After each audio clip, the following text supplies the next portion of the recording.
शब्द जो हम ये निर्धारित करती है या सामने वाले को ये बताती है हम कैसे हैं। इसलिए जब आप किसी से बात करते हैं बहुत सारे लोग डरते हैं या बहुत सारे लोगों को जो कम्युनिकेशन इसके बात करने का जो तरीका है वो जो उसके पास नहीं, तो वो लोगों को अपनी बातों से प्रभावित नहीं कर पाते। इसलिए आज मैं आप लोगों को जो कुछ ऐसे 6 गुण बताने वाले हूँ जिसको जानने के बाद जो है आपकी कम्युनिकेशन स्किल जो है बहुत ही स्मार्ट हो जाएगी। इसलिए जो वीडियो को पूरा जरूर देखिएगा तो आपकी जो कम्युनिकेशन स्किल जो है या आपके बात करने का तरीका जो है वो अवश्य सुधर जाएगा। आपको जो है इस 6 चीजों के जानने के बाद आप जरूर जो है लोगों को जो है स्मार्ट तरीके से जो है अपने प्रभाव डालने में जो है अपने प्रभाव का छाप छोड़ने में जो सफल हो जाएंगे। तो चलिए शुरू करते हैं इन 6 गुणों का सफर।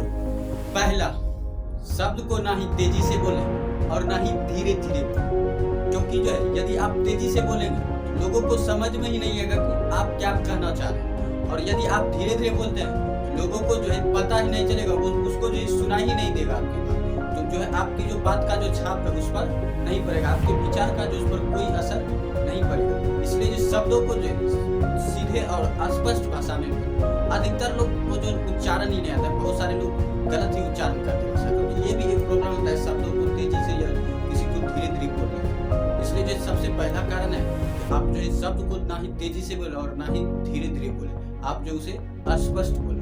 दूसरा, अपने शब्दों में भावनाओं को डालें, क्योंकि जो मान लीजिए हम यदि किसी को कहेंगे आई लव यू, उसे जो उसका जो असर नहीं पड़ेगा आई लव, लेकिन यदि हम किसी को बोले आई लव यू तो इसका जो असर उस पर पड़ेगा। इसलिए जो जरूरी है अपने शब्दों में भावनाओं का होना जरूरी है। यदि हम एक ही वाक्य चिल्लाकर बोले तो उस पर जो उसका कोई असर नहीं पड़ेगा, बल्कि जो हमसे और अधिक गुस्सा हो जाएगा। लेकिन उसमें यदि भावनाओं को डालकर स्पष्ट रूप से उससे कुछ कहें तो उसका जो छाप पड़ता है। इसलिए जो सबसे जो अहम चीज है बोलने में या शब्द को व्यक्त करने में वो है अपने शब्दों में भावनाओं का। इसलिए जो अपने शब्दों में जो भावनाओं को जो जरूर डालें। तीसरा है हर रोज आधा घंटा जो है किसी किताब, लेकिन जो वह किताब जो अपने भाषा में अपने भाषा की किताब को रीडिंग करना, बुक रीडिंग करना। इससे वक्त आपका जो उच्चारण जो व्यक्त करना है और उसकी जो स्पीड उच्चारण व्यक्त करने की वो धीरे धीरे बढ़ेगी। बहुत सारे लोग जो उसको जो उच्चारण करने ही नहीं आता, इसलिए जो जब बोलते हैं तो वो जो सोचने पर ज्यादा ध्यान देते हैं, मैं सही बोल रहा हूँ गलत बोल रहा हूँ, तो एक दिमाग जो है वो एक बार में एक ही बार काम करता है। इसलिए जो आप या तो एक बार में सोच ही सकते हैं या एक बार में बोल ही सकते हैं, सोच भी सकते हैं बोल भी सकते हैं, यही नहीं कर सकते। इसलिए जो आदमी जो है जब बोलते वक्त जब ये टकरा जाते हैं तो आदमी जो चुप हो जाता है आगे हम क्या कहें। इसलिए जरूरी है एक बुक रीडिंग करना जिससे कि आपका उच्चारण स्पष्ट हो। जब तक आपका जो उच्चारण की गति स्पष्ट नहीं है तब जो है लोगों को समझ में ही नहीं आएगा आप उसे क्या कहना चाह रहे हैं। इसलिए जो उच्चारण का होना भी जो सही होना बहुत जरूरी है। इसलिए जो बुक रीडिंग अपने भाषा की बुक रीडिंग करने से भाषा का उच्चारण और उसकी जो गति जो वो स्पष्ट होती रहती है। अब चौथा है, यदि आप ध्यान में विश्वास रखते हैं, यदि आप मेडिटेशन करते हैं या उसमें इंटरेस्ट रखते हैं तो आपको जो प्राणायाम मेडिटेशन या व्यायाम जो है आपको करना चाहिए। इससे होता है कि जब हम प्राणायाम व्यायाम या ध्यान करते हैं तो हमारा जो सांस जो है हम एक बार ऊपर लेते हैं फिर नीचे खींचते हैं। इससे जो हमारे जो ध्वनि यंत्र है वो जो स्पष्ट होती है वह स्वस्थ रहती है, और जब ध्वनि यंत्र भी जब तक स्वस्थ नहीं होगा तब तक जो हम अच्छे तरह से जो है बोल नहीं सकते, हमारी आवाज में जो मिठास नहीं आ सकता। इसलिए जो प्राणायाम व्यायाम का जो ध्यान का जो करना भी बहुत जरूरी है। इससे जो आपके जो उच्चारण स्किल है या आपके जो कम्युनिकेशन स्किल है उस पर इसका जो बहुत अधिक प्रभाव पड़ता है। इसलिए जो आप प्राणायाम व्यायाम जरूर करें।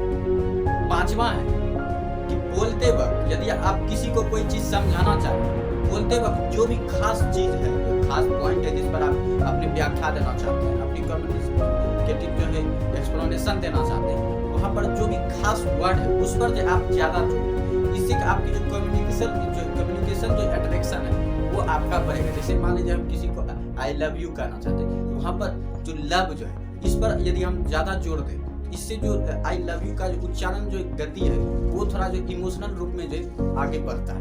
इस कारण से जो आप जब खास वर्ड पर ज्यादा ध्यान देते हैं तो सामने वाले जिस पर आप कुछ छाप छोड़ना चाहते हैं, अपने विचार को जिससे प्रभावित करना चाहते हैं, तो उसको भी जो एक अट्रैक्शन महसूस होता है, उस पर जो आपकी भावनाओं का जो छाप पड़ता है या छाप छोड़ते हैं। इसलिए जो जरूरी है आप जो जब भी आप बोलते वक्त जो कुछ खास वर्ड पर जो ध्यान जरूर दें। छठा है शब्दों के बीच या शब्द जब हम उच्चारण करते हैं, जब हम कोई वाक्य बोलते हैं तो हम उसमें थोड़ा समय अंतराल जरूर हो। मान लीजिए हम बोलते बोलते थोड़ा कुछ सेकंड, 1 सेकंड, 2 सेकंड, मान लीजिए 5 सेकंड तक, 10 सेकंड, इससे जो मान लीजिए हम किसी बड़े हॉल में एक भाषण दे रहे हैं, वहाँ पर हम बोलते बोलते 10 सेकंड के वहाँ पर जो ऑडियंस का जो पूरा अट्रैक्शन होता है, ये पूरा ध्यान होता है, वो उस समय हमारी तरफ हो जाता है। इसलिए जो बोलते वक्त जो थोड़ा विराम होना चाहिए, ताकि जो ऑडियंस का जो ध्यान है पूरी तरह हमारी तरफ जो है बना रहे। इससे जो आपकी कम्युनिकेशन जो अट्रैक्शन है वो भी बढ़ेगा। इसलिए बोलते वक्त जो समय अंतराल पर ध्यान जरूर दें, बोलते वक्त थोड़ा जो गैप जरूर रखें, जिससे कि आपके ऑडियंस का जो सुनने वाले का ध्यान जो आपकी ओर रहे। तो इसलिए जो बोलते वक्त जो है अपने आप पर जो शब्द जो बोलते हैं, या भाषण जो बोलते हैं, या वाक्य जो बोलते हैं, उसके बीच जो थोड़ा अंतराल, 2 वाक्यों के बीच जो समय अंतराल जरूर रखें।